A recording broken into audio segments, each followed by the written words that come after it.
And you also have Samus again here, but she's in her classic Metroid 2 pose, and that is just so cool. Like the amount of detail that's around her, it's so amazing. She feels so cool. And so yeah, these are going to be great additions to my collection, maybe your collection. Oh yeah, definitely my collection. I'm a super big fan of Metroid. Yes. So we can't unfortunately tell you what the functionality is in this segment, but we will announce it at a later time. But we wanted to show you these because they're so cool. Yes. Yes, and before we go, we wanted to ask if Sakamoto-san and Jose have any final thoughts they'd like to tell our studio. 最後に何か一言か何か発表したいこと何かありますでしょうかね。どうしたんですか? Yes, I wanted to thank Sakamoto-san and Nintendo for relying on us to develop this new Metroid game. So thank you so much. Yeah.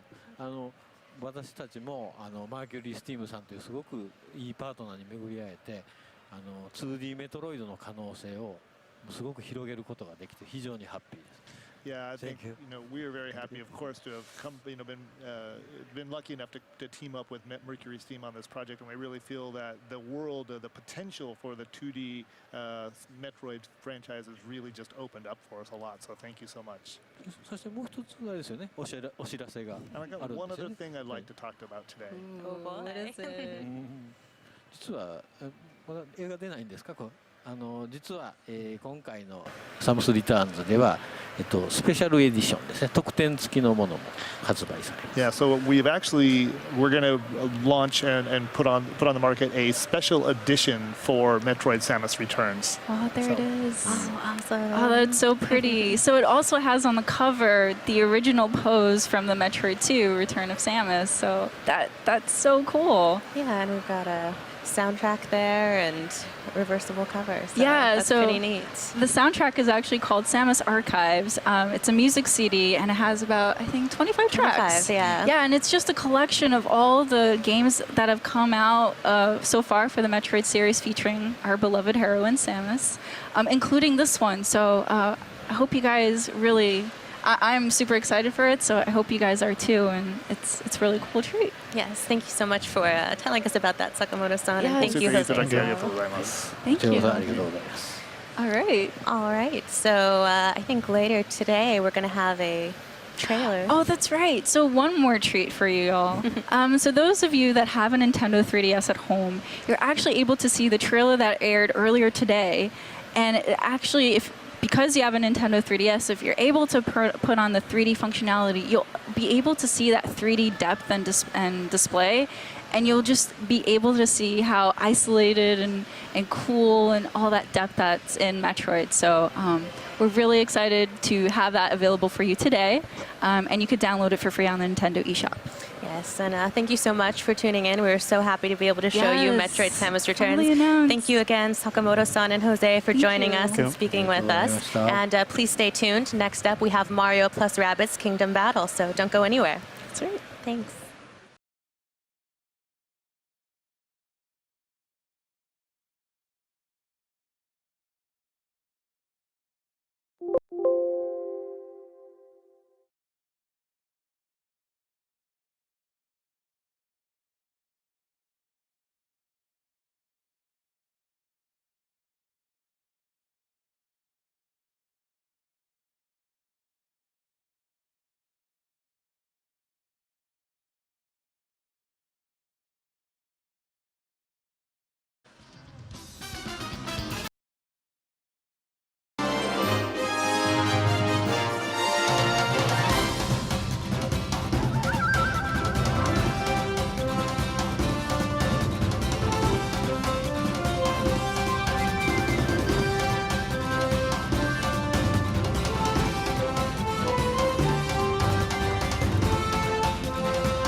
go off the rails.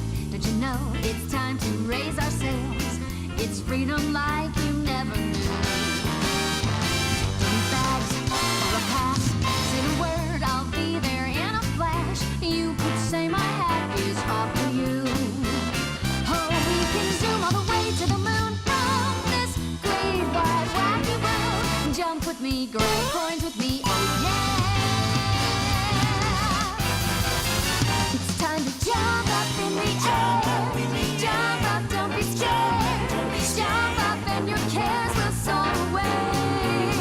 And if the dark clouds start to swirl, don't feel enchanted, 'cause I'll be your one-up girl. So let's all jump up super high, high up in the sky. There's no hell, we're up like dancing. You know that you're my superstar, so no one else can take me this far. I'm flipping the switch, get ready for this, so let's do the Odyssey. Hey, welcome back to Nintendo Treehouse Live. I'm Terry, and we have Mario plus Rabbids Kingdom Battle coming up right now. First, let's do some introductions. I have my colleague here, Rich, and we have some friends of ours from Ubisoft, Xavier and Davide. Thank you for coming, guys. Thank you. Glad to be here. So let's go into the game, and let's kind of go talk about a little bit of this game for us. Sure. So Mario plus Rabbids Kingdom Battle is the game we just announced. We're super happy. We were announcing the game yesterday at the conference, and since then we start to show a bit of the gameplay. Yep. So we're super happy to show today more of the basics and combat basics, exploration, and so that's what we're gonna do. And in terms of the game itself, so what happened is the Rabbids have just been teleported into the kingdom. A twisted version of the Mushroom Kingdom. Yeah, and actually. it changed completely the kingdom in itself by twisting it. So you'll have a lot of surprises and elements in the environment, but basically Mario doesn't know anything about the Rabbids when the game starts. So we're still at the beginning of the game here, but basically that's when things start to go a bit crazy with twisted elements. We even have this plant here. There's a bit special. So yes, we tried to recreate a very immersive world by using the misproportion. So you feel that you are small and in a huge environment, which is enveloping you. And everything around you is animated. Like, for example, this plant, it's incredible because it's animated by hand, and it's following the music of Grant Kirkhope, which is the composer of the game. So it's one of the things that I love about this game. It's part of the things that Mr. Miyamoto, Nintendo, and us as well, Ubisoft wanted to see as well, the in terms of details, things that we wanted to play with. So yeah, let's go. And big part of the game as well is the combat itself. Yes. And when the players see those enemy flags in front of them, they know that they are about to play in a fight. Before we go in, actually, there is a couple interesting characters that's following Mario. let's talk about them a little bit. Yeah, so aside the big Goomba that has been almost played with because of the Rabbids and stuff, for the characters and the heroes themselves, so we have Mario, of course. He's a true hero. He's a fighter-like character in combat as well, so he's really strong almost everywhere. But we also have Rabbid Peach. She's a hot-tempered, quite fun of Mario, but hot-tempered rabbit, and a very strong personality as well. And Rabbid Luigi, the third one, he's a wizard-like type of character.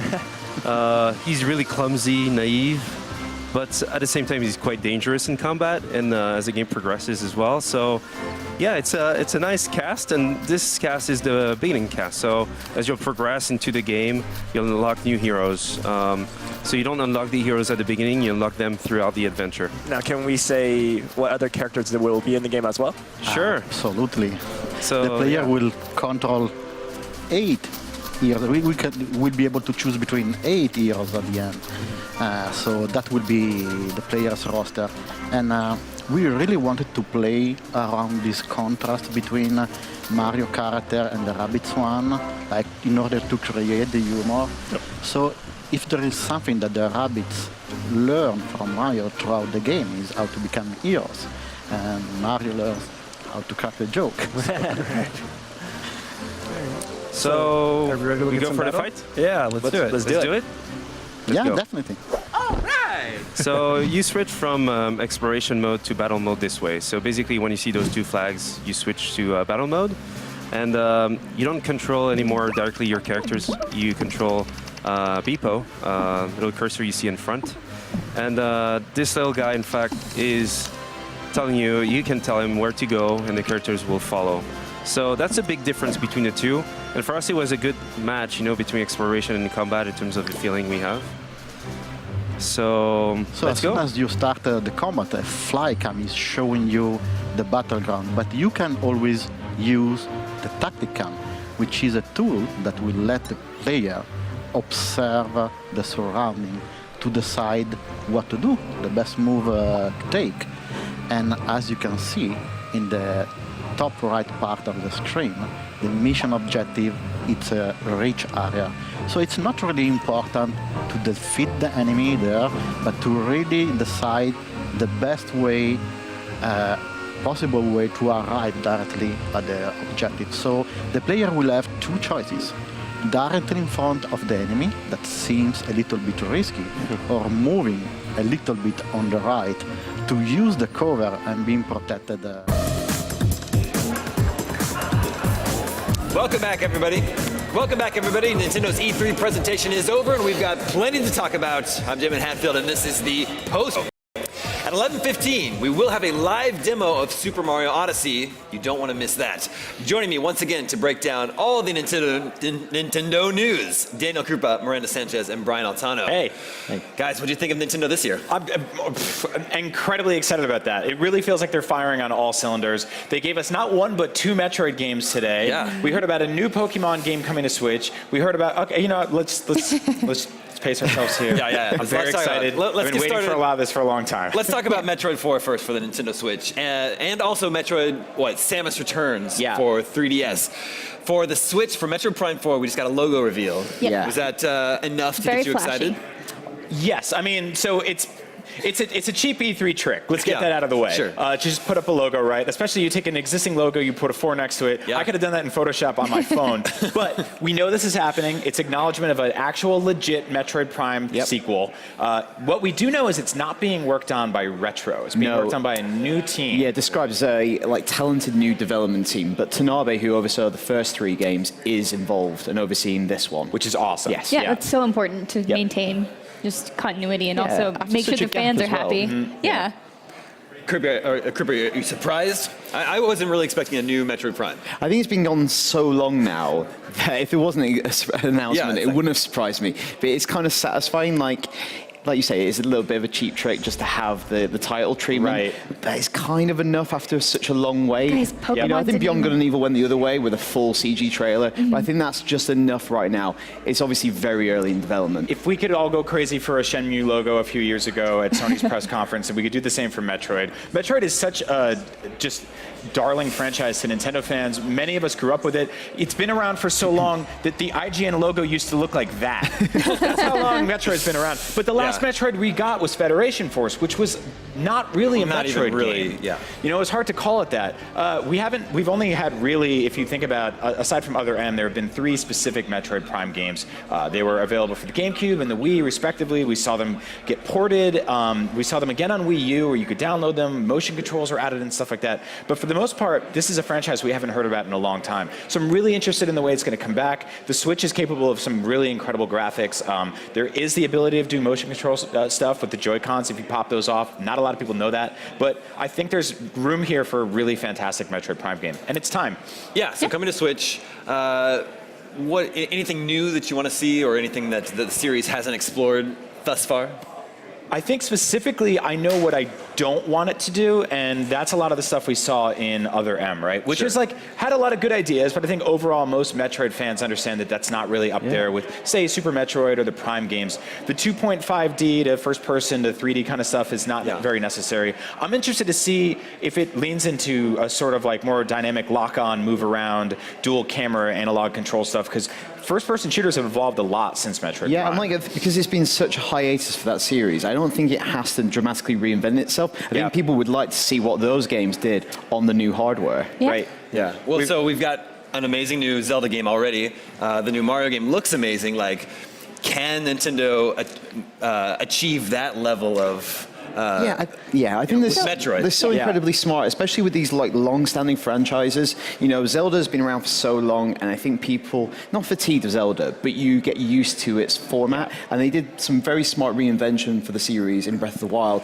It looks like they're doing that with Mario Odyssey. So I think they're having that conversation right now around Metroid. I really hope so. I think that once predictability gets pulled away from a lot of these franchises, which is what we saw with Breath of the Wild specifically, you didn't really know what you're going to expect in that game. They took away all the notions. Yeah, but bizarrely, you ended up with a more Zelda-feeling game, if anything. Yeah, true.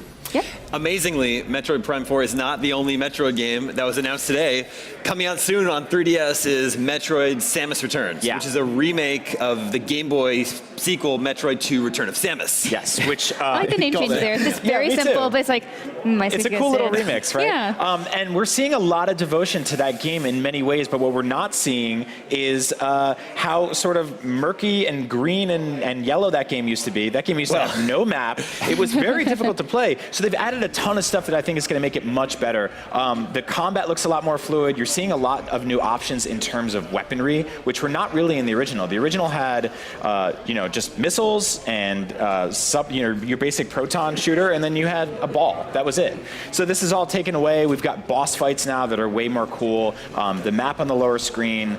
You'll be able to play it all on 3DS. I'll say I was a little bummed out that this isn't coming to Switch, but there are millions of 3DSs out there. I actually wonder if this is going to be the first of several Metroid announcements. Like if Prime 4 is the big Metroid game we're heading towards. It's been on hiatus for a long time. Are there going to be more Metroid games, more Metroid spin-offs to get people ready for that big one? It's possible. Yeah, a collection or something would be really nice for people who missed out on the originals. I mean, that's a big thing for catch-up and like a really appealing thing for new players, I think. I totally agree. It's very odd if you look at the sort of trajectory of the Metroid 2D franchise, because specifically there have only been a few of them that were original games. You had the original, you had this one at the first time, you had Super Metroid, and then you had, not Zero Mission. Fusion. Yeah. Now Zero Mission was a remake of the NES version, and this is a remake of the Game Boy version. So the last two 2D Metroid games have been remakes. Yeah. Very fascinating. But this one has a very different art style. Yeah. Tell me, how do you feel about the way this game looks? It feels like they took some character models from Other M, which, is not a bad thing, and a lot of the UI and sort of music cues from Prime, and then it's got the map layout of the original. So it's kind of this awesome Metroid mixtape. Like they took a lot of great parts from different Metroid games and sort of fused them together to make this new thing, which I'm super into. If it reminds anyone of the last 3DS Castlevania game, I think it's because it's the same developer. It is. That works on that Mercury game. Steam, a Spanish-based developer. Miranda, what do you think of the visual style of Samus Returns? It's good. It fits with the 3DS style, I think, very well. I was really impressed by how, like we were talking about the boss fights, those looked really good, and all the technical details that you're talking about on the stream. They devoted a lot of time to showing off the gameplay, and I was like really excited about it and to dig back into that game. And also the new improvements they have with like all the different weapons and all the different functionality. Also, Amiibo. The Amiibo of are course. adorable. Yes, they're really well done. Squeezy Amiibo. They're squishy, squeezy Amiibo. There's a squishy Metroid Amiibo, and then Samus in the pose from the box art, which is pretty cool. Which is really cool. I know why they went with the 3D models in the 2D environments is because they have these cinematic moments where the camera zooms in during the boss fights. But Krupa, would you have preferred a classic, like pixelated retro look? Like, it'd be great. Like, we've seen a lot of games recently where you can switch on the fly between the two. I would have liked that feature if that's not too hard to implement. But I wonder if they're just...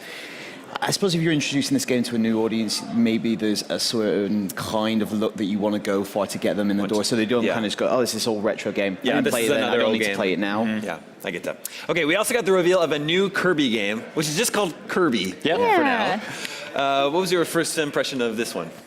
It's gorgeous, right? We have a running joke on Nintendo Voice Chat that when a system is about to go away in Nintendo world, they send out the Kirby's. That's one of Pear's jokes. But we're getting just Kirby because it was it was a late he's always NES game, right? He's there to say goodbye and send a system off into the end. Oh, so the Switch did not last very long. Oh, I guess that's it for the Switch. No, we're getting a Kirby game very early on. It's got multiplayer. It's giving me sort of Smash Brothers vibes in the way you can play 4 players players at the same time. The item stuff looks really cool. You can sort of tag in characters as friends now, instead of just inhaling their abilities. For once, instead of just putting them in your stomach, they can walk around with you, which is, I think, a genuinely nice thing for Kirby to do after decades of inhaling people. This looks really fun. The art's gorgeous. This tree is back. Yep. We hate this tree. Cannot get rid of this tree. We've been fighting this tree for 30 years now. Yeah, this is great. Yeah, Miranda, how did the new Kirby game strike you? So I'm not a huge fan of Kirby, even though it's super cute. Yeah. I love the design and all the aesthetic of Kirby. This is one that I actually really want to play because of playing with friends, and I just like love sharing my Switch with other people. Yeah. And just having people have their own abilities, not eating them, is really polite and a nice way to team up with other people. I think what you're saying is perfect too about the multiplayer aspect, is being able to pop off the Joy-Cons on the side and just play multiplayer anywhere with a game like this. That was actually such a big message of that spotlight. Is this is a multiplayer console. Yes. Whether you're on the couch or whether you're in playing football down the street or in a cafe, you can play and enjoy these games. And I like the mixture of like, it looks a little bit like 3D World, where you've got a mixture of maybe cooperation, but also competitive. Yeah. Well, Kirby games often have like a cool gimmick. Like remember on DS, you could use the stylus to draw paths for Kirby, and then there was Kirby Epic Yarn. Do you think the sort of angle or gimmick for this one is the multiplayer? Maybe. I also just like all the elemental abilities too. Like you saw them sharing abilities like, hey, put this bomb and put water on it so we can throw them at people and just be more effective in our attacks. Like just more of that too, like figuring out how to be cooperative tactfully is really interesting. Yeah, this doesn't feel like a reinvention along the lines of Breath of the Wild or like what we were asking for Metroid. It's definitely a safe, fun Kirby game, but it's taking all the stuff it's ever done well and throwing it all at you at the same time, which can't go wrong. Well, along with Kirby, there's a new Yoshi. We saw a gameplay trailer for the new Yoshi game, which is also just currently called Yoshi. Yeah, and it looks like an evolution of the last two Yoshi games, the Woolly World games, which I reviewed, and it's that kind of arts and crafts aesthetic, but instead of the wool this time, you've got kind of toilet rolls and crayon scribbles. Yeah. And it's like really charming, and there's that mechanic which is in Woolly World where you kind of flip perspective. Yeah. And that seems quite core to the experience. Yeah, whichever Nintendo grandma is crafting all these games, they're really putting it to work. Yeah, she's got their little thing set. Oh yeah, they got like all the Girl Scouts and the Boy Scouts making art projects together. It's like a bunch of like, all right guys, design a level. We found out that this game is running on Unreal Engine 4, which I think is fascinating. You don't really see stuff like that from Nintendo, so this is cool. We've seen Unreal Engine 4 games on Switch before, something like Snake Pass, and they work really well. They're gorgeous. It's a good way to sort of like, especially with this 2D or this kind of cartoony art style, it's a really good way to flex how colorful and how bright and crazy this system can really perform. Does it look like there's multiplayer in this one as well? I would think so. I mean, you see some stuff right here, right? The last few games in the Yoshi cinematic universe that have looked like this have been multiplayer. So I love this dragon, by the way. Me too. It's so cute. Well, I think Nintendo said they were focusing on games that were coming soon or this year. So do you think both Kirby and Yoshi are coming this year? No, I This is think 2018. Yeah, I think those were like the two little teasers for next year, as well as Pokemon. Just like there's other stuff on the horizon. Well, yeah, we'll get there. Yeah. Hold on one second. Let's talk about it right now, actually. Nintendo just wrapped up its E3 briefing, and it's time to break down the biggest moments. IGN's Keys to the Conference is presented by the all-new Honda Civic Si.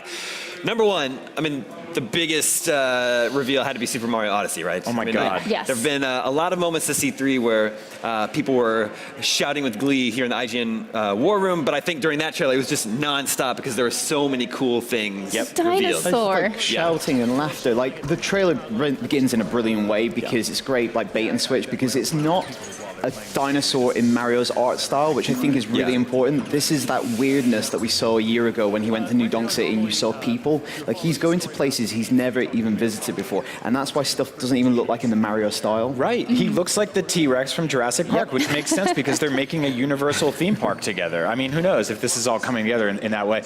You were talking before about sort of Nintendo games having this like specific hook or like an angle to them.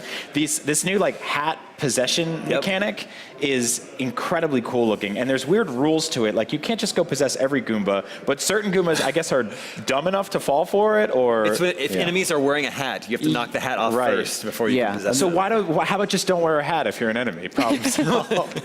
This stuff was really cool because this reminded me a lot of the platforming stuff in Galaxy, where it gets specifically a little bit more difficult, right? And we saw him skip over a couple purple coins, to which I was looking at the screen being like, I wouldn't have done that. I would have gotten every one of those. No, you hang on, you go back. You hang on, you go back, you get those coins, you 100% this game, you get everything. We are, in just about 5 minutes, we are going to have Super Mario Odyssey here on the show, so definitely stay tuned for that. The second big reveal of Nintendo's presentation today, 2 new Metroid games, Metroid Prime 4 and Metroid Samus Returns for 3DS. I can't imagine like which one I'm more excited for right now. Like, which is such a weird problem At to least have. The 3DS game is coming much sooner. Yeah, so it's like while you're waiting for the next one, just play Samus Returns. Yep. Good time. We haven't had this problem in like 15 years, where there was a Prime game coming and a 2D Metroid game coming at the exact same time. And now we're complaining about it. Now we have it again, and we don't know where to start. It's pretty amazing. It's a good problem to have, especially after years of no Metroid. It's Nintendo finally listening. I mean, how long have people been demanding a new Metroid game, right? And they did it in a way where the 2D fans couldn't be like, you disappointed me, and the 3D fans couldn't be like disappointed. They're like, everyone gets something, everyone's happy, leave us alone for a little while. Yeah. Yeah, we're looking at, this is what, Metroid.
IGN live from San Diego Comic-Con. World premiere trailers and breaking news as it happens. The biggest stars and the world's best cosplay. IGN live from Comic-Con. Coverage starts July 19. IGN is the world's #1 media brand for video games and entertainment. From breaking news and brand new trailers to reviews, let's plays, and the latest tips and tricks. IGN brings you the videos you crave everywhere you watch.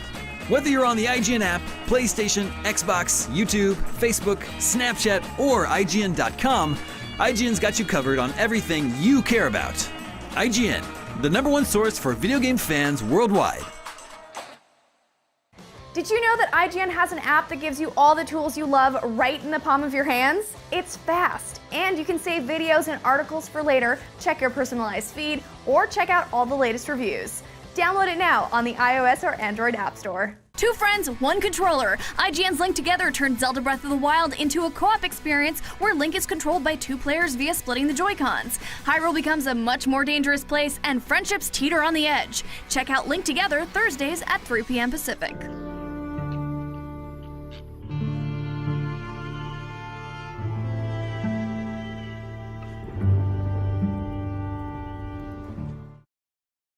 IGN is the world's #1 media brand for video games and entertainment.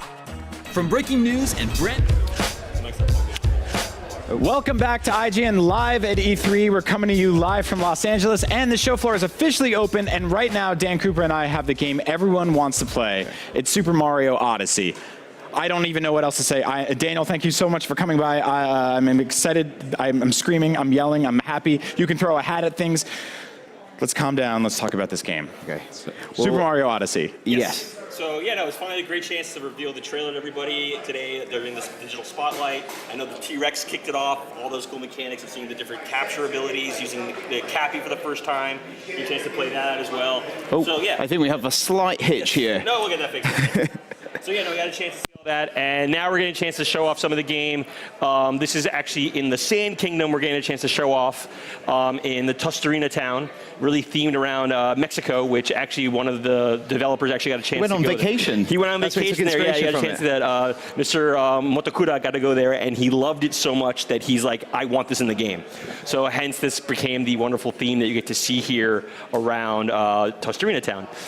So yeah, Mario gets a chance to basically explore. A lot of times, a little different than Legend of Zelda a lot, is that it's much more of a sandbox. I know you, Dan, you asked me about that a little bit earlier. Yeah, so like we use the word sandbox when we were talking like, oh, this one's a bit return to that, like we see in 64 and Sunshine. But in the presentation I saw, they said it was a bit more like in Japan, they're using a different word. And it's more like the philosophy behind making a miniature garden. Yes, I think the term, if I get the Japanese right, it's hokoniwa. It's a really popular thing in Japan to build these like really intricate miniature gardens. Americans like it too, but much more smaller crew behind that. And that's the idea, that everything's really condensed. It's really dense on all the different things you have the opportunity to do. And everything's like right in front of you, like get to interact with. A little bit different from Zelda, which is more about that distance. Like I definitely got that impression. Like I played New Donk City for 10 minutes. And like, you know, it's not huge. You can like triple jump your way across it in a few minutes, but it feels massive because it's so intricately packed with stuff. So here we're seeing the store interface for the first time. Mario can actually spend his coins on something. In the past, he would get 100 and it would just reset, which is a terrible way to save money. So now you can actually costumes as well. But what's cool about the costumes here, some of those little purple coins you see in the ice and that Mario was gathering earlier are called regional coins. And those are actually available to buy outfits for that region. Hence the sombrero and the poncho was much more regional. Are they like purely cosmetic changes, or do they actually like have abilities associated with them? For the most part, it's mainly cosmetic, but it does have Cappy going involved with it, and we'll hopefully get more information about that in the future as well. So we'll see where that goes. The entire IGN War Room was just delighted with this demo today. I think people will be when they play it on the show floor too. A lot of real, like, specific questions here, though.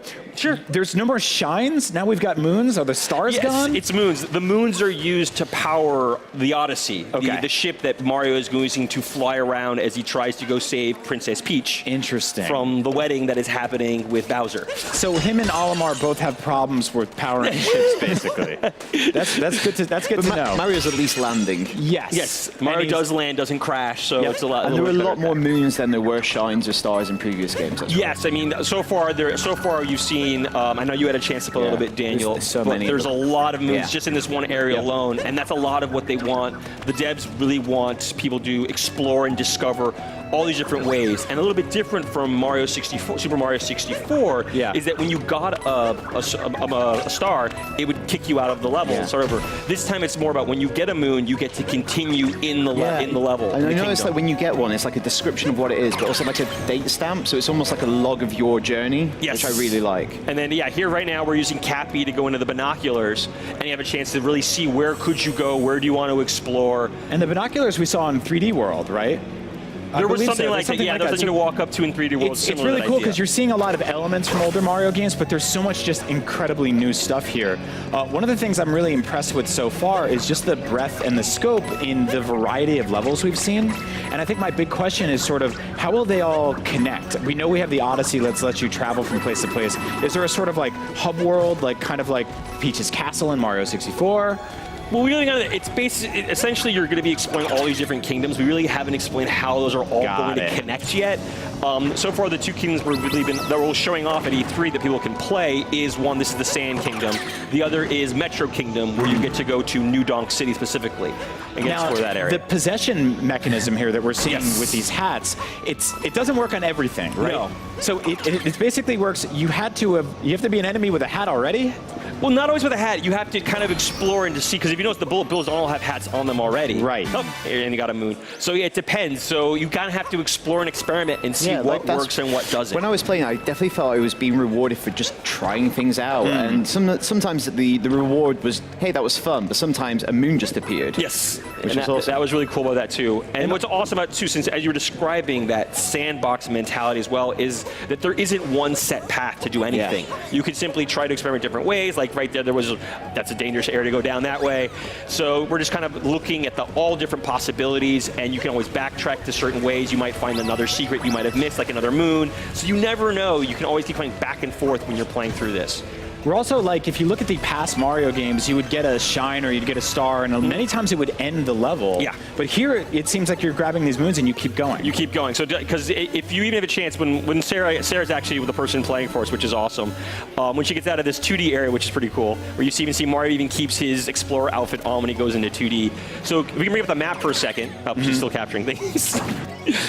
So there is a map you'll be able to look at to see what's going on in the game, to figure out where you've gone to, what's still available, and that'll help keep you It kind of reminds me, it looks like a scan from Nintendo Power. It's like an old video game magazine scan.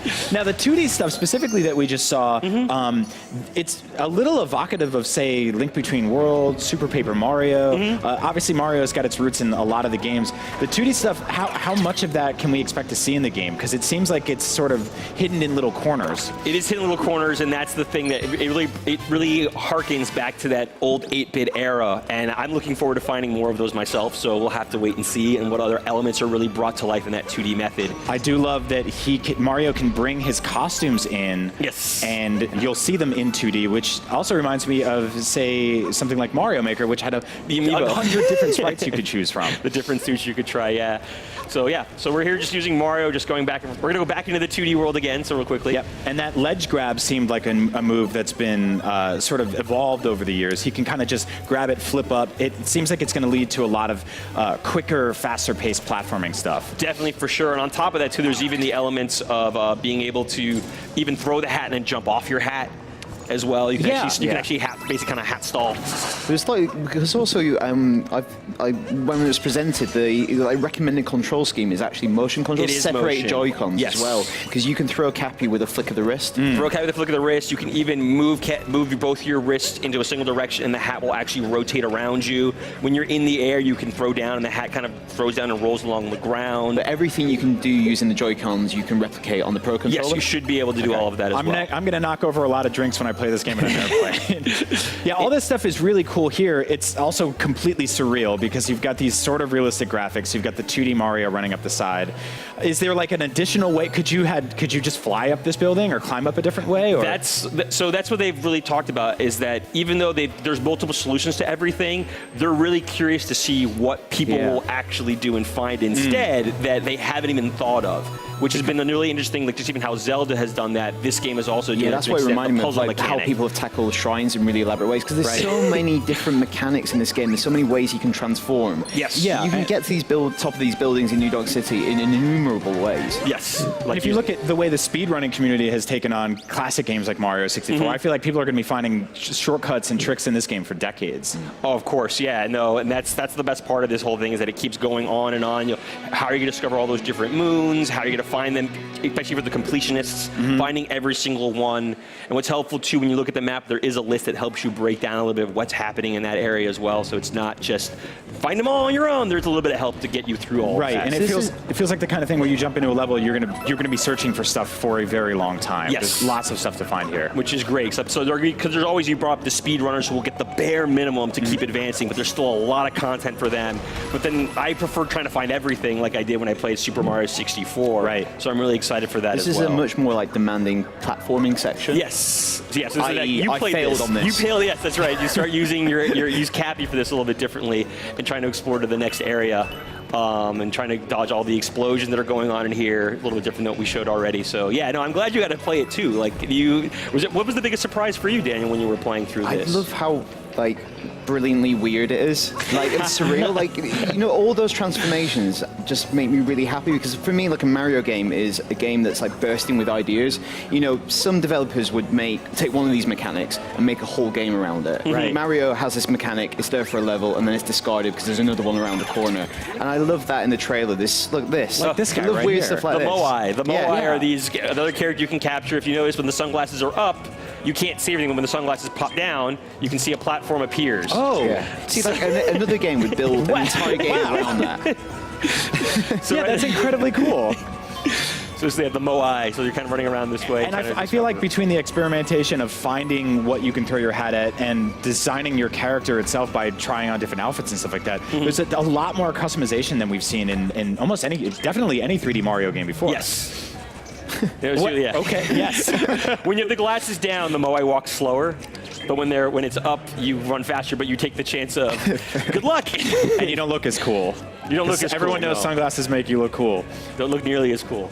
Now we've got the Mario hat now has eyes. Is there a sort of narrative behind that? Is it a living thing? His name is Cappy. Okay. It's a little bit different behind it. Essentially, they wanted to give Mario someone to go on his adventure with, so he's not just on his own. Hence Cappy.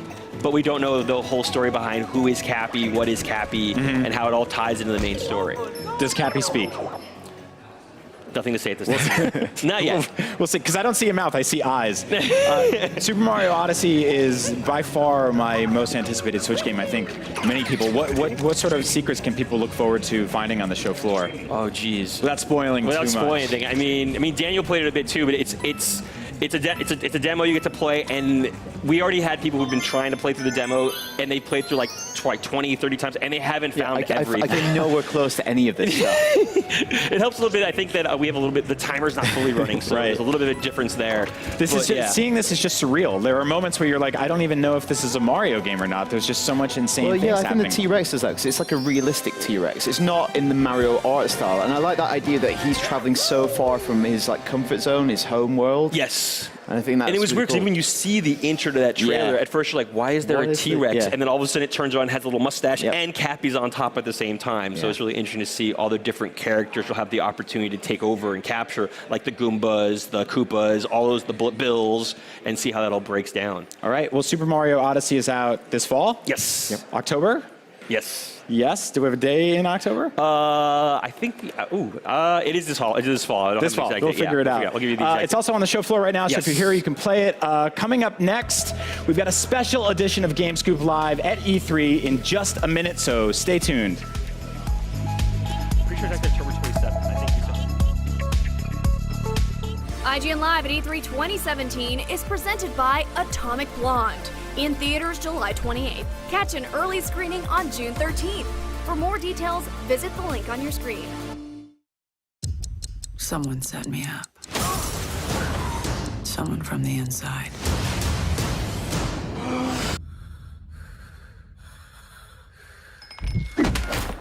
The biggest entertainment event of the year is almost here, and we've got your all-access pass. IGN live from San Diego Comic-Con. World premiere trailers and breaking news as it happens. The biggest stars and the world's best cosplay. IGN live from Comic-Con. Coverage starts July 19. IGN is the world's #1 media brand for video games and entertainment. From breaking news and brand new trailers to reviews, let's plays, and the latest tips and tricks. IGN brings you the videos you crave everywhere you watch. Whether you're on the IGN app, PlayStation, Xbox, YouTube, Facebook, Snapchat, or IGN.com, IGN's got you covered on everything you care about. IGN, the #1 source for video game fans worldwide. Did you know that IGN has an app that gives you all the tools you love right in the palm of your hands? It's fast, and you can save videos and articles for later, check your personalized feed, or check out all the latest reviews. Download it now on the iOS or Android App Store. Two friends, one controller. IGN's Link Together turned Zelda Breath of the Wild into a co-op experience where Link is controlled by two players via splitting the Joy-Cons. Hyrule becomes a much more dangerous place, and friendships teeter on the edge. Check out Link Together Thursdays at 3 p.m. Pacific. And I won the competition. The prize was a professional drive with Nissan. I've been doing that now since 2011, racing for Nissan now in Japan for the last 2 years. Yeah, I like to think that my experience with Gran Turismo was quite vast. I do pinch myself now and then, sort of think, okay, what exactly happened to lead to where I am now, in Kazunori's office, talking to you. Each step was a big deal. As a kid, I didn't think about the ladder, the route to become a professional driver, because it just, you're 7 years old, 8 years old, you don't think about these things. Plus, I didn't have any family involved in motorsport, so I never knew how it worked. Gran Turismo filled that gap. People coming from Gran Turismo into GT Academy, you don't have to sit them down in a classroom and talk to them about racing lines and how to brake and where to pick up the throttle and when you're scrubbing the front tyres with understeer, because it's already there, they already know, and that's just through playing the game. And then GT Academy, when you get to Silverstone, when you get to the finals and you have an instructor next to you and he has a mirror, he has a couple of mirrors inside the car, and you're thrashing this GTR on the track and having a time of your life trying to drive quick.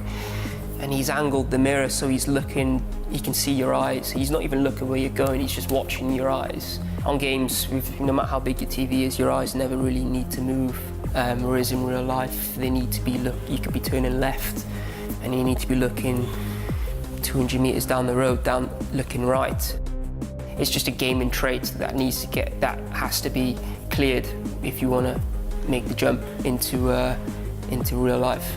They have a lot of the skills, how to drive a car quick already before coming to GT Academy, and then they just polish it and find the raw speed. So I tried the new Thrustmaster wheel, and I've had all the versions in the past. This wheel, it's belt driven, but it just gives you a real connection. If you almost feel that you're driving a real car with the steering wheel. You have that constant load through the steering lock, and it's the same. So it's very linear and feels normal, which is what you want. You can feel them just before and when you're actually over slipping the tires. It's hard to describe, but it vibrates, and the load in the steering wheel, the feedback it gives you, I can't put it into words, but it's different. It feels real. So what I'm most excited about for GT Sport is the physics. That's the most important thing to me, because I want to use this game to have fun, and for me, I like to have fun when the car feels as realistic as possible. So I've just done like 4 laps on the Nürburgring, half an hour run for the first time, just having fun, and I'm sweating and everything, but it's very immersive.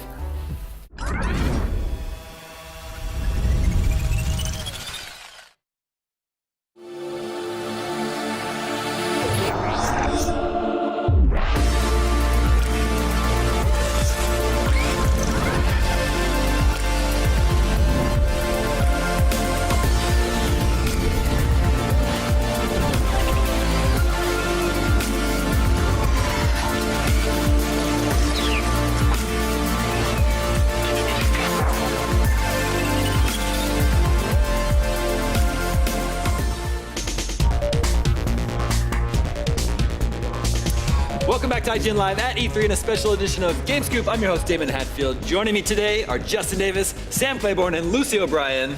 E3's over. Yep, it's done. Back up, ready to go home. Thank goodness. We did it, guys. All the scoops, they're in. We are at least through all the big press conferences, and now the show floor is just about to open in a few minutes, where we'll be bringing you live game demos for the rest of the week. But man, we've been going at E3 hard for several days now already. We were just about to recap all the big announcements of the week so far. So if you've missed anything, this is definitely the place to be. We're going to talk about Sony, we're going to talk about Microsoft, we're going to talk about Nintendo. But first, if this is your first time catching a Game Scoop, this is IGN's weekly video game talk show. It goes up on Thursdays. You can catch it on IGN, YouTube at youtube.com/GameScoop, or an Apple Podcast. You can subscribe to our podcast. And we just get together once a week and talk about what's been going on in video games. It's a good time. We play some fun games. We play games and talk about games. Yeah, you should tune into the show sometime. All right, first off, one of the biggest topics of the show this year, if not the biggest topic, what do we think of the Xbox One X? Well, I mean, it's certainly the biggest topic from an IGN traffic standpoint. That's the thing that people just can't get enough about, can't watch enough videos, read enough articles. The big question going into the show was with the price, right? Is this thing going to be $400, $500 more? It was a big question mark, because we knew that they were cramming so much technology into this box, and we finally got that answered to, I don't know, some mixed feelings from people. Well, what's your feeling? I mean, I think for true 4K, 4K games to get that, 30 FPS, 60 FPS, I don't think you can do that for less than $500. So, is that a bummer? That's a lot of money. Yeah, it's a little bit disappointing, but I'm not surprised at all by that price tag. Sam, how about you? I haven't even been convinced to buy a PlayStation Pro yet until I saw Shadow of the Colossus. Now I'm convinced. But that's why the games lineup amounts to so much when we're talking about investing in a new console. And they had a really good games lineup, but nothing that's making me lean towards paying another $500 for another Xbox One so far. Yeah, I think some people were expecting some sort of big exclusive to be announced for the Xbox One X, but the whole idea is that all these games have to be able to play on the family of Xboxes, isn't that right? Lucy, what do you think? Yeah, I mean, I'm still a little confused as to how it's going to fit into my current ecosystem of consoles. I've got a PC, I've got all of the other major consoles. I'm not sure that I need it. Yeah. And I'm not sure, at this point, who needs it. I'm just not sure who it's for. I'm also really curious, how are we shortening this? Is it like Xbox with a number one and then an X? I solved that. It's Wonks. Xbox Wonks. Wonks. 1X. Wonks. Okay. Very sexy. WUNX. If you're going to text it. Yeah, if you're going to. It shortens it exactly 0. Yeah. It's the same amount of characters, but you can just pronounce it Wonks. Well, I think Microsoft delivered on what they promised. They delivered the most powerful console of all time. Yeah. It's a cool looking box. It's somehow it's even smaller. How is it so tiny? It's so tiny. I love the box itself. Yeah, like that's cool. aesthetically, it's beautiful. $500 seems okay for me for, it's a premium gaming experience. I don't feel the need. I don't feel like I need to jump into 4K gaming right now. That's not really like. I mean, I don't have a 4K TV yet, Yeah, and maybe the prices keep coming down and down. I almost got one last Christmas, but there's still, maybe this will be the year that, there's the great look, HDR, 4K, high refresh rate. This is the TV, finally, if you're ready to jump into 4K. Maybe it's all just going to gel this holiday season. Yeah. What were you going to say? Well, I was just going to say they have to make this an essential console before the next generation, which is in 2.5 years now? Unless the rules have all been thrown out the door, and now there's no more console generations. But Microsoft did show off a very, very pretty new game. They showed off Metro Exodus. Yeah. And that's something Absolutely. I almost have a hard time. It was so beautiful, I have a hard time believing the actual game would look that good. Yeah, what's the video version of a bull shot? Yeah. Well, I'll work on that. Okay. But if they were yes, this game really does look this good on Xbox One X, then I might start being convinced. Yeah, for sure. There's also bears are a big theme of E3 this year. Yep. And that had one of the bears in it. Yeah, exactly. More of a monster bear than a zombie bear. Yeah, like a mutant bear. Yeah. I haven't played the Metro games. You haven't played any of them? No, but I would totally play this game. It looks fantastic. Yeah, I thought really this game like looked the story behind Metro and stuff. So. Yeah, the world that we were shown just seemed very lived in and cohesive and gorgeous for that reason. Everything looked like it was meant to be there and had been lived in. Yeah. I mean, I think this is one of those franchises. I played the very original Metro, and they've been making sequels since. And this is a game that it feels like they're punching up. It reminds me of The Witcher in that way, where each one was a little bit bigger budget, a little bit higher profile. And now with Metro Exodus, this trailer at least, we'll see if the game follows through on it. But the trailer was a statement, hey, Metro, this is a AAA franchise now. You can't sleep on it. You can't ignore it. And it gives me Witcher 3 vibes in that sense. And in a conference full of boats, it had a train. I did have a very cool train scene that ended on. This looks incredible. Yeah. I know this isn't straight gameplay. It's fudged a little bit. Same as Sam, you have to take, I'm always kind of trying to suss out at E3, how real is what we're seeing? Yeah. And sometimes, hey, to their credit, the game comes out and it looks like exactly what they demoed at E3, but sometimes the finished product, you go, you're definitely fudging things a little bit. So we'll have to wait and see more on Metro. Yeah.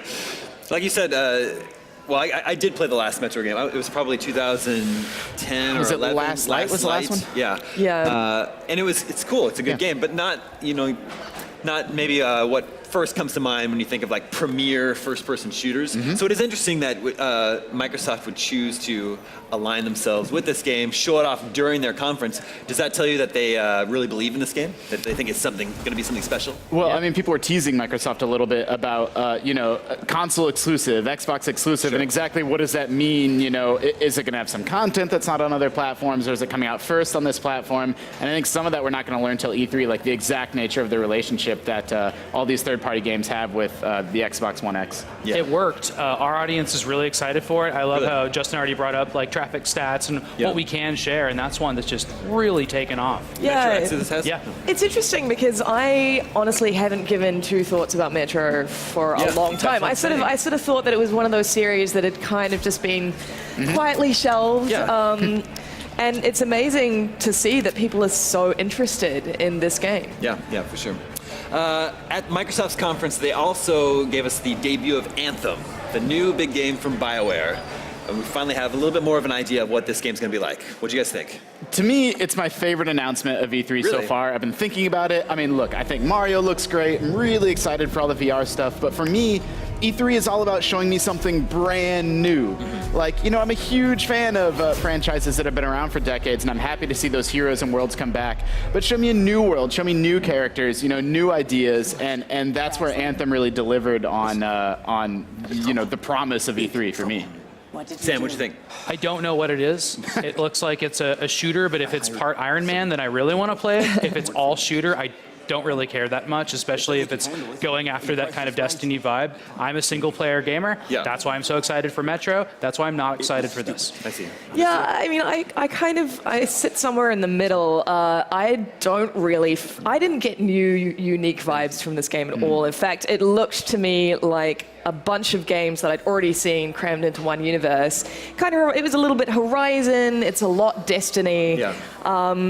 So yeah, I think I need to see more to be sold on it. I'm very intrigued by the idea, especially because I love the jetpack stuff. That looks really exciting. But yeah, until I actually get to play it, I'm not quite sold. I'm not quite there. There's like a BioWare type of game too, and I still don't know what this game is, but I want to play BioWare type games from BioWare, though I want them to try different things like that Sonic RPG.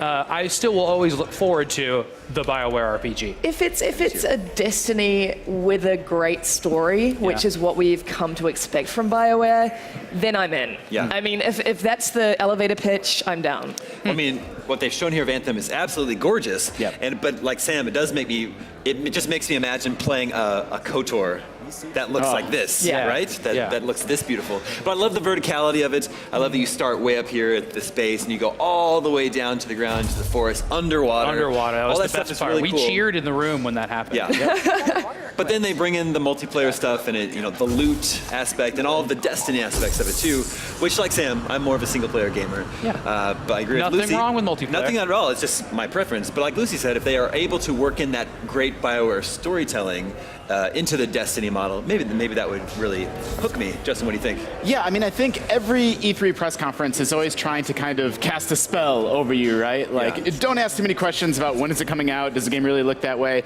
It's just kind of trying to hit you with game after game after game and sort of tell a story. And Microsoft, they pulled off, in my opinion, a fairly successful press conference with no Halo and no Gears of War. And they did that thanks to the strength of games like Metro and games like Anthem. I think it totally worked in that sense. And think about immediately, we're going to get to this later, but immediately after Metroid Prime 4 was announced, I saw a lot of people being pretty negative, like, what, it's just a title screen. Like, we're not going to hear about this game for how long? Well, we're not going to hear about this game either or play it for a very long time. People were still excited, and nobody was disappointed about the reveal. Well, Microsoft and EA are talking about this as a 2018 game. So maybe it's not that long if it comes out next year. To play devil's advocate, the cynic in me wonders if this is EA saying, we need a Destiny. We need a game as service. That's clearly what it is. I mean, I think we're going to see a lot more games in the Destiny model, and this is just the first really high-profile one. But yes, Destiny has been such a success story for Activision that it seems absurd to not follow in that model. And this is clearly what we're seeing here. Yeah, I get that. I just think BioWare might be a strange choice to make that Destiny for EA. Yeah, maybe this is the game they wanted to make, though, and more power to them. That's true. All right, tell me what you thought of the Microsoft conference overall. Was it a success for Microsoft this year? I think so. I kind of already touched on this. The goal of any conference is just to sort of transport you to another place for an hour and really come out of it as excited as you can be. And they did that, sort of resting their big franchises that they've really relied on since this generation started. Dude, Lucy's been reviewing press conferences for us for years. Yeah. I'd like to hear your review. But I'm not doing it this year. You got 30 seconds. I thought it was really successful. It had some great indie games that actually really captured people's attention. Got some whoops and cheers in the war room for that. Yeah, some where we watch it. really interesting, unique titles that I can't wait to get hands-on with at the show. I don't feel like any of the press conferences have been competitive in the way that they've been in the past. I don't feel like there was a sense of Microsoft trying to win or Sony trying to win. I felt that they were just kind of going off on their own thing. I think Microsoft had the edge because they showed off new hardware, and that's always really exciting. So for my money, I thought Microsoft did a great job. It was really solid. There were no low points. It was the right length. Yeah, I think it was great. I will say, I don't think they did enough. You know, and this is someone that liked the conference, but you know, with that in mind, I don't think they did enough to convince people you have to spend $500 on the Xbox One X. And and Xbox One X, you actually can't go out and pre-order it now. There was some sort of mix-up there, maybe it's deliberate, but it's not a console. The show ended, and hey, go give us your $500 on Amazon or Best Buy now. Yeah. So they gave us a release date, but it's not available to pre-order yet. Not yet. Yeah, that is interesting. It felt very Sony in the sense that it was game. Sure. Yeah. And I thought it was going to be all Scorpio, and I'm very Xbox Onks. Yeah, we've been doing that all week. And I'm very happy that it was all game and just a little bit of Onks. Yeah. Well, the dialogue among the IGN audience and gamers everywhere has been that Xbox has no games. It's not true, but that's what people like to say. And what they mean is they don't have the lineup of exclusives that Sony and Nintendo have, right?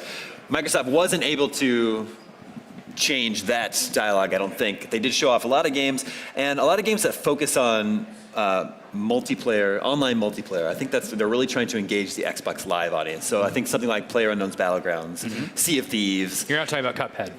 No, not Cuphead, but although we did finally get a date on Cuphead. Yeah. That's coming in September. Yes. I still, Sea of Thieves is really interesting because clearly that's one that they've been pushing for a couple of years now. I'm still not quite sure how to play that game. And interestingly, I didn't feel like the demo made it any clearer. All right, let's switch gears to Sony now. Did Sony play it too safe this year? They did it. They came out again, game, but it was all not much new. It was stuff that we already knew about. Yeah, I mean, that was my takeaway from the Sony conference. I'm a giant fan of all those franchises, and I thought what they showed off looked great, but there was almost nothing brand new. It was a deeper look at God of War. It was a deeper look at Spider-Man, which was teased last year. Even some of the announcements that got the biggest cheers in the war room, like Shadow of the Colossus, that's a remake, and that's not to take away from, I want to play it. It looks gorgeous. I'm glad that it's happening, but it's still not, again, like I said with Anthem, I'm in E3 for show me something that I've never seen before, and Sony felt very comfortable doing very little of that this year. I totally agree with you on all those points, and I'd add that I'm worried about what Sony is going to have for me to play this fall, and they didn't explain that. They didn't give dates to some of their games, and then some of them are clearly 2018.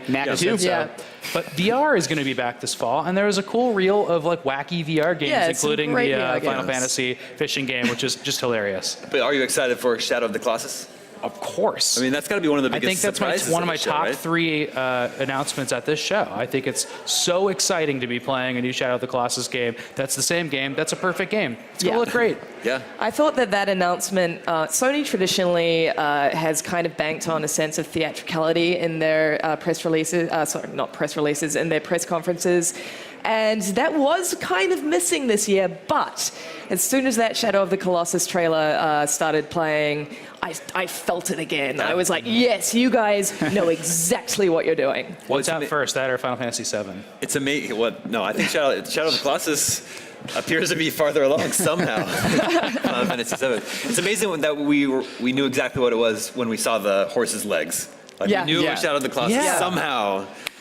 Because it's imprinted in our minds. They didn't even have to blast the Colossus killing music or anything. Yeah, exactly. Just a little wisp of that at the end. That music's so good. I know. We did get an extended look at Spider-Man from Insomniac, which is absolutely one of the most anticipated games with our audience. I mean, definitely a front runner for Game of the Show, which, that and God of War are strong candidates to the E3 Game of the Show. I don't think anyone's surprised to see this turn out so well. Insomniac has a fantastic pedigree with, what was their Xbox game that they made? Sunset Overdrive. Yep. Sunset Overdrive gave off kind of Spider-Man vibes several years ago, but I'm just happy to see that, it looks like it's delivering. It's delivering on the vision for a next-gen Spider-Man game that we all sort of hoped it would. Do we know if this is playable? Ooh. They've got, I don't know yet. I think it's on Sony's show floor, so I think it actually is playable here at the show. It's at the booth. I don't know if it's playable, and it needs to be because this was a lot of quick time events and a lot of battles, and I want to swing. Yeah. I mean, at this stage, even though we saw a lot, we still don't really know whether it's an open world. Isn't that crazy? It looks very linear in parts, and then in other parts, it looks like a sandbox. So it's really hard to tell. I want it to be a sandbox. I want to be able to swing. I mean, that's the whole point, right? Doesn't this remind you of Arkham? It does. This one in particular, I was just saying last night at the post-show, this is just Arkham all over. But with the added addition of environmental sort of additions, really, like the way that Spidey can use the environment in combat. I mean, I always love how in these demos, they're so like they're able to make the game, every single environment that you can interact with, every single move. You're never seeing Spider-Man do the same thing twice. When I'm playing this game, it's going to be the same 3-button combo over and over again. Whatever is the most effective. All right, we did get a new trailer for God of War. How's that sitting with you? How's God of War sitting with you now? That snake was the coolest thing of the conference. I agree with you. A beard snake. The bearded serpent is my favorite moment of E3 so far. I was saying this last night, but the serpent reveal that he's actually wanting to help is just another way that this game is kind of subverting its history and giving a little wink to its past. Because normally he'd be killing that serpent. Is that what you're implying? Normally he would be killing that serpent without question. He'll probably kill it anyway. So this was revealed last year with a new setting for Kratos. He's got a son now, and then they also appear to be exploring new game mechanics for God of War, maybe some RPG elements, crafting, some open world exploration. So with this new look at the game, did this change your perception of what God of War is now? I mean, we just saw a little tiny peek at it last year, and we're all kind of hopeful that the finished game would deliver on, that vision that they gave us in 2016. And now with this deeper look, it definitely seems like that's the case. I really appreciate Sony's willingness to, rest God of War for a while, and then bring it back with, look, it's still going to be brutal, it's still going to be very in your face, but we're not doing fixed camera angles anymore. We're not having Kratos sort of be a lone hero anymore. Just throw out, be willing to reinvent what it means to be a God of War game. And they're not doing Greek mythology anymore. I think it's great. Sam, you and I have very similar tastes for certain games, Horizon, Tomb Raider.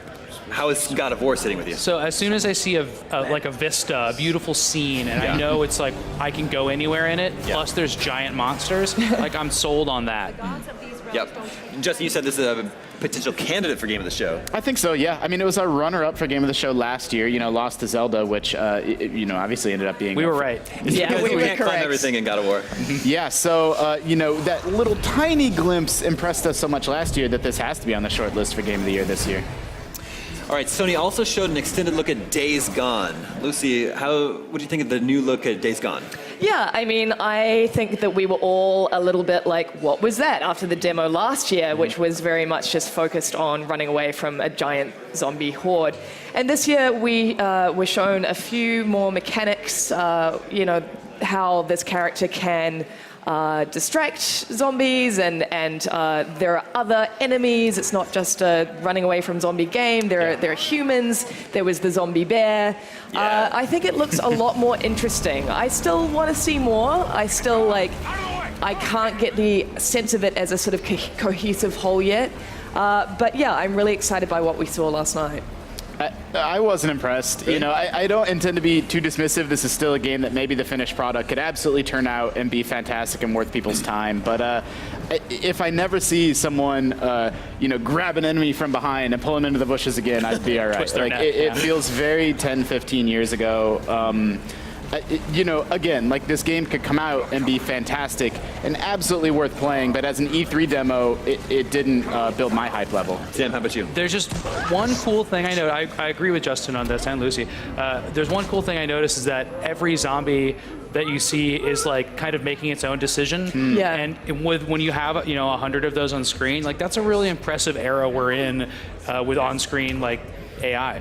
That looks next gen to me. Exactly. And if that zombie horde had the sort of AI that, say, the monsters do in Horizon, where it's kind of thinking for itself, I mean, that's so fun. That would make for a really fun game. Yeah, the tech is really impressive to me, and the idea of using these roaming zombie hordes as weapons, weaponizing them to use against your enemies. That all seems very cool to me. So I don't know. I was kind of lukewarm last year, but the more I'm seeing of Days Gone, the more excited I'm getting about that one. Did that get a release window? Release date? I don't think so. I don't think so. It has zero release window attached to it. All right, stick around. We will have more Game Scoop right after this short break.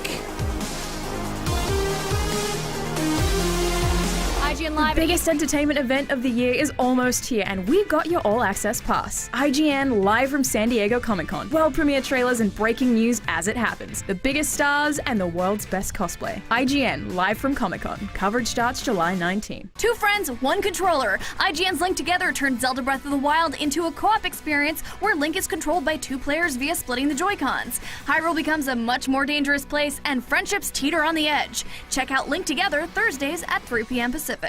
IGN is the world's #1 media brand for video games and entertainment. From breaking news and brand new trailers to reviews, let's plays, and the latest tips and tricks, IGN brings you the videos you crave everywhere you watch.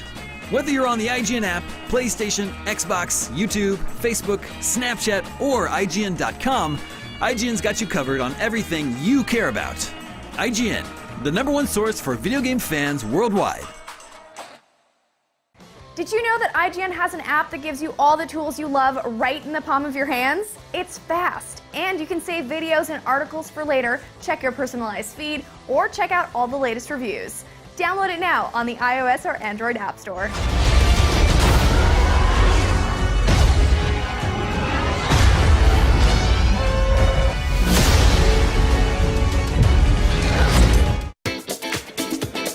Welcome back to IGN Live at E3 in a special edition of Game Scoop. We covered Microsoft and Sony. Now it's time to talk about Nintendo. Super Mario Odyssey had a big reveal today. Sam, I know you were looking for it. Were you satisfied?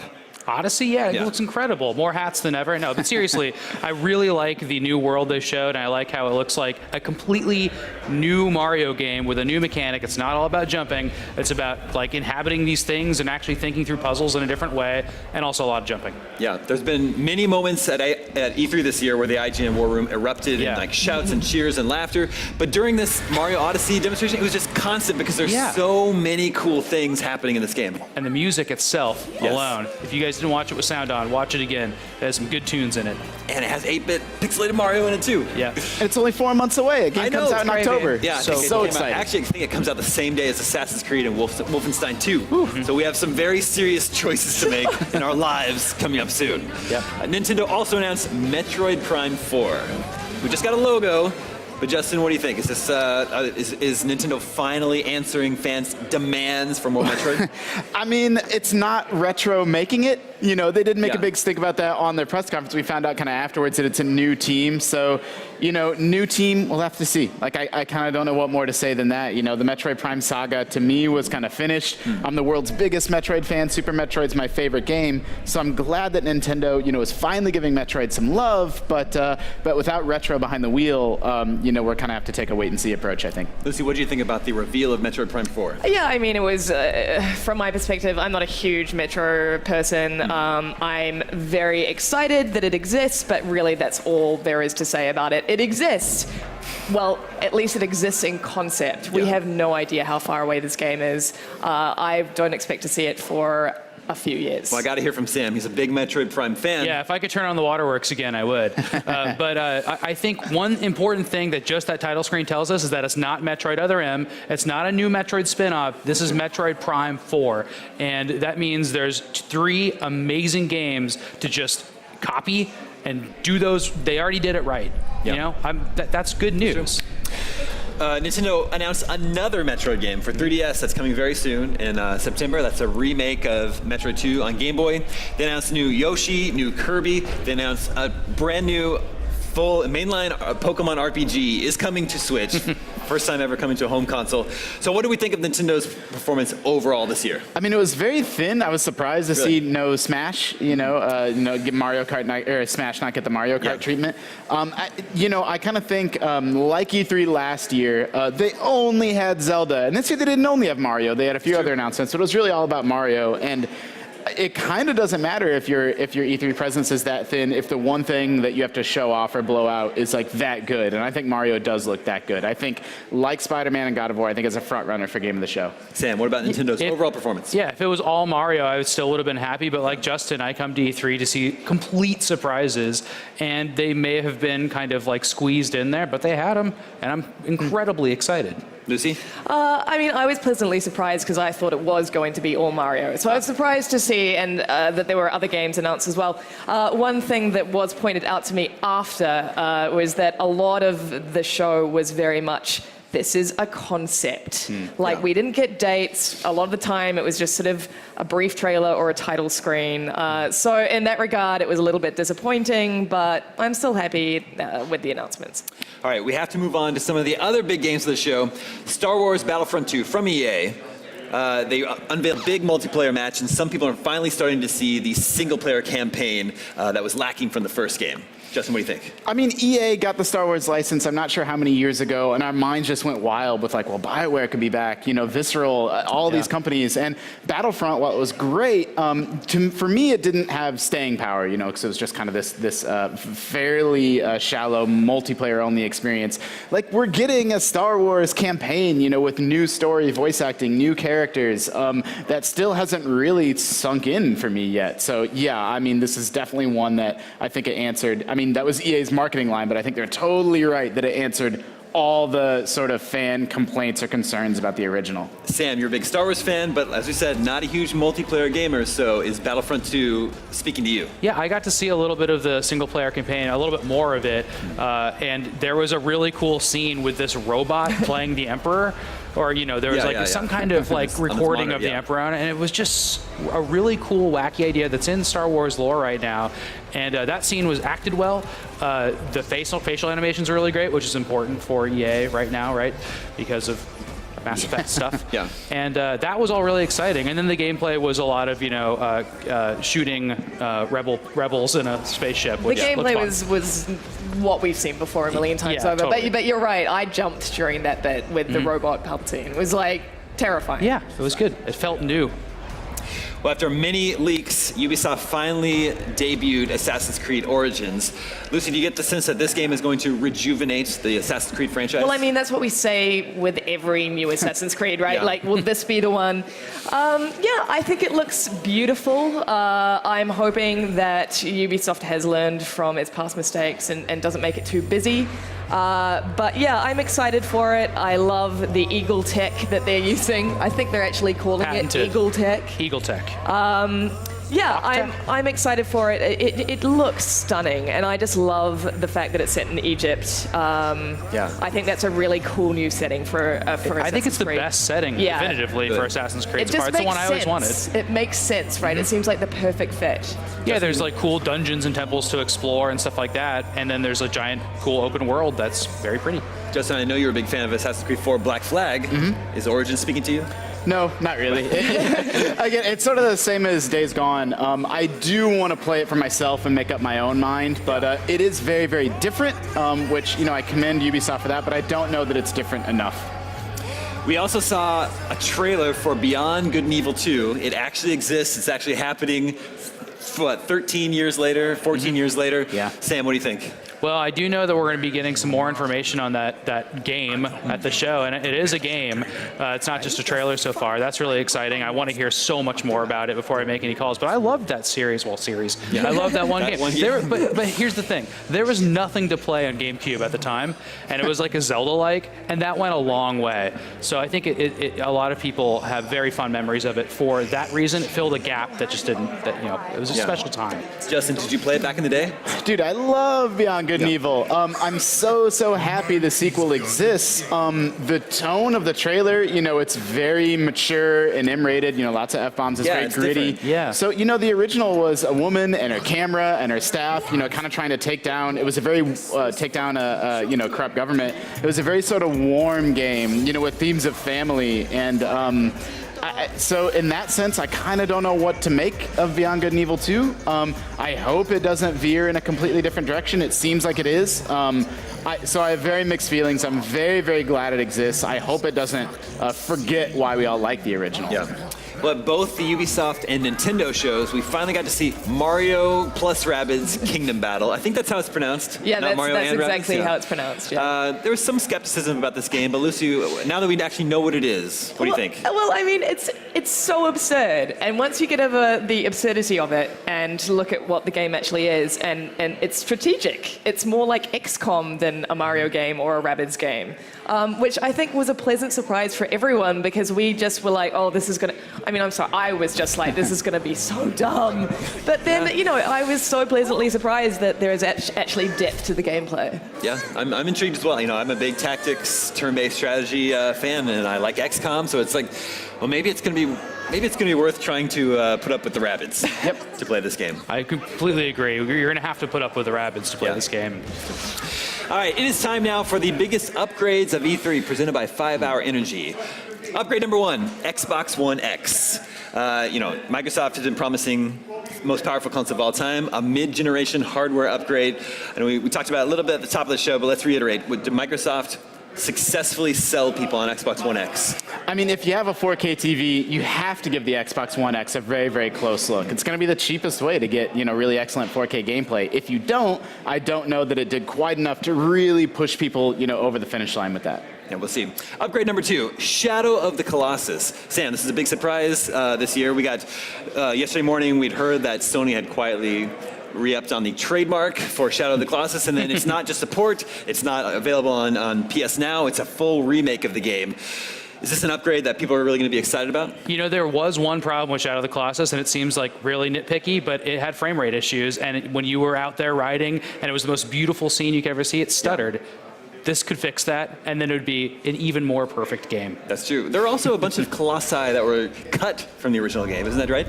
Don't you think, would you think there's an opportunity to add those missing colossi to the game? Yeah, or like a super hard mode, or anything that could possibly be added would be a reason to return to this world, as if it wasn't reason enough just to return to it to see it in its resplendent glory again.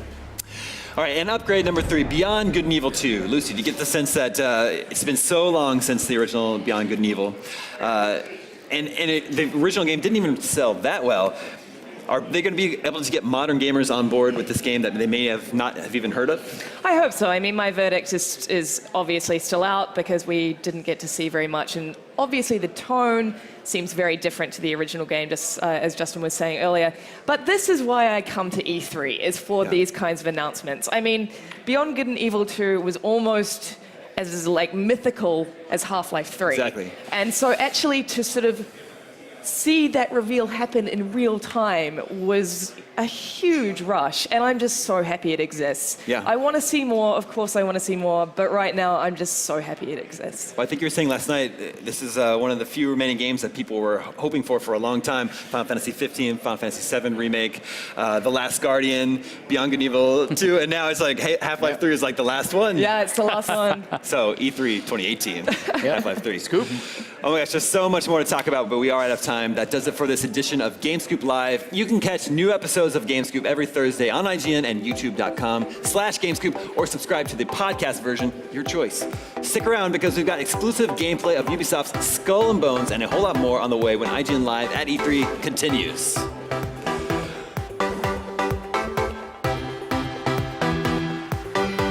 Live at E3. Did you know that IGN has an app that gives you all the tools you love right in the palm of your hands? It's fast, and you can save videos and articles for later, check your personalized feed, or check out all the latest reviews.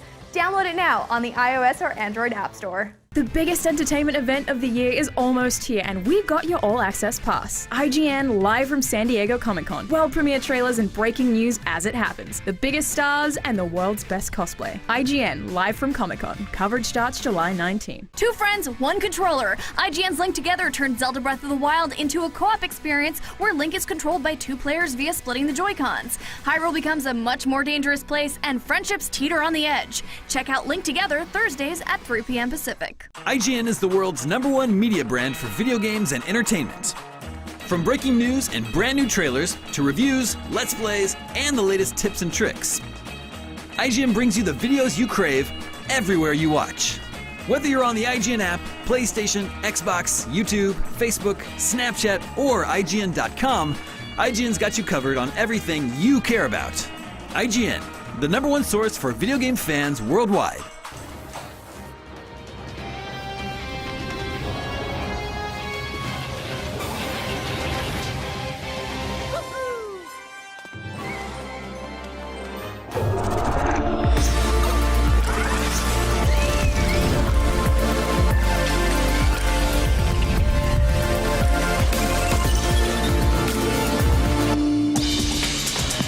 Hello and welcome to IGN Live at E3. In just a minute, we'll go hands-on with Matterfall, the new game from Housemarque. And coming up, Middle-earth Shadow of War is coming to the stage, and we'll have world premiere gameplay from Skull and Bones later on. Our complete E3 coverage is available everywhere. On IGN is available as well, and also on Twitter, e3.twitter.com. Remember to follow us at IGN for all the latest news.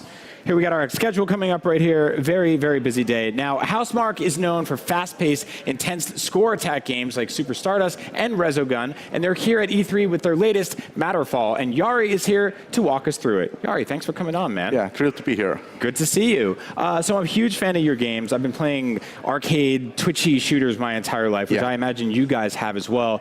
Tell me what separates Matterfall from everything else that Housemarque has made before. Well, Matterfall in its core is a twin-stick shooter, but we added lots of elements from platforming